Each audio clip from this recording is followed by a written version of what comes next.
বনের মধ্য দিয়ে যে রাস্তাটি চলে গেছে সেই রাস্তাটি দিয়ে টুনটুনিকে প্রতিদিন বাড়িতে ফিরতে হয়।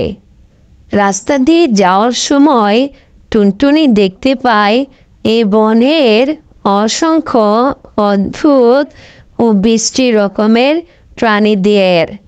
মাঝে মাঝে এইসব প্রাণী টুনটুনিকে সাহায্য করতে আসে। টুনটুনির বাড়িতে ফিরতে আজ মধ্যরাত হয়ে যাচ্ছে। এই বনে একটি তেঁতুল গাছ আছে। ওই তেঁতুল গাছ থেকে মধ্যরাতে একটি ছোট্ট শিশুর মতো ভয়ঙ্কর ভূত বের হয়। এই যে টুনটুনির সামনে আজকে এই ভয়ঙ্কর ভূতটি বের হলো। বাবা, একটি কুকুর আসছে, কুকুরের ভয়ে ভূতটি পালানো। বন্ধুরা, এরকম সুন্দর সুন্দর ভিডিও দেখতে চ্যানেলটি সাবস্ক্রাইব করে দিও কিন্তু।